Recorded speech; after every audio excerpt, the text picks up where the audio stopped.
Pour ne rien manquer, abonnez-vous maintenant. Vous pourrez commenter aussi en appelant l'actualité sur l'actualité et bien sûr au 0826 300 300 aussi dans un instant.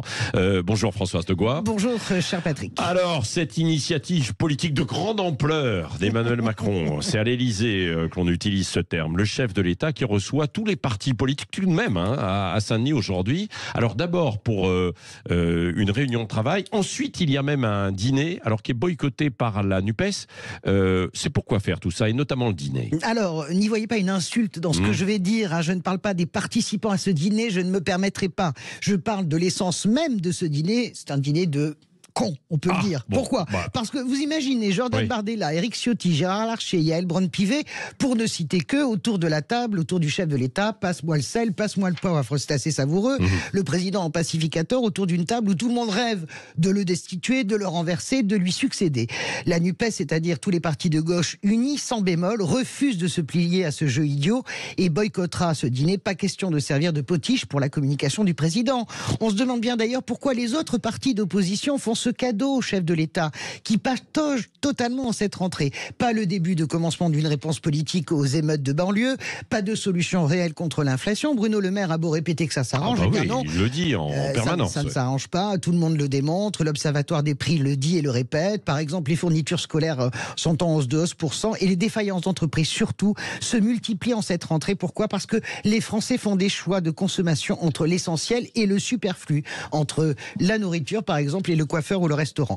Pas de solution politique non plus, Patrick, à l'Assemblée. La droite veut monnayer très cher son soutien, notamment sur la question de l'immigration, mais pour le moment, il n'y a pas d'accord entre La République En Marche et les LR. Ça patauge aussi à l'international avec l'épouvantable séquence Niger et plus largement la perte de l'influence française en Afrique de l'Ouest.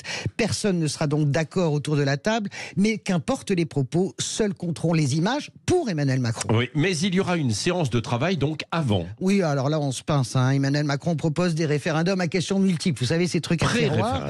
Oui, écoutez, vous pouvez les appeler comme vous voulez. Ça s'appelle une zoubia. Oui, répond l'opposition, à condition qu'il y ait celui de la réforme des retraites. C'est normal, c'est ce que dit la gauche. Et celui sur l'immigration, ça c'est la droite et le Rassemblement national qui le disent. Bien sûr, aucun de ces deux référendums n'aboutira. Et là encore, Patrick, on se pince. Souvenez-vous que le chef de l'État nous parlait en juillet d'une initiative politique majeure, d'ampleur. On pouvait penser quoi, vous et moi, personne lambda de ce peuple de France? Changement de Premier ministre, dissolution, pourquoi pas, accord de gouvernement avec la droite, badaboum, raté, réunion et dîner aujourd'hui à Saint-Denis, c'est vraiment nous prendre pour des CON. Bon, écoutez, on va suivre. En tout cas, on pose cette question. Oui, Françoise, on pose cette question d'ailleurs aux auditeurs sur les réseaux sociaux. Pour vous, à quoi ça peut servir ce rendez-vous? Une alliance, un coup médiatique, un espoir, de la poudre aux yeux, à 67% de la poudre aux yeux. Les Français ne sont pas des idiots, vous savez. Oui. Bon, mais il y a beaucoup de commentaires que vous lira d'ailleurs aussi Benjamin Glaise tout à l'heure, parce que vous pourrez commenter tout cela à 9h dans le nouveau rendez-vous avec Jean-Jacques Bourdin de 9h à 10h. Et juste avant ça, Jean-Jacques qui recevra tout à l'heure comme invité politique à 8h30 son grand retour à l'interview politique. Jean-Jacques, c'est Manuel Bompard de LFI de 8h30 à 9h tout à l'heure sur Sud Radio. Et vous avez déjà la parole. Tiens.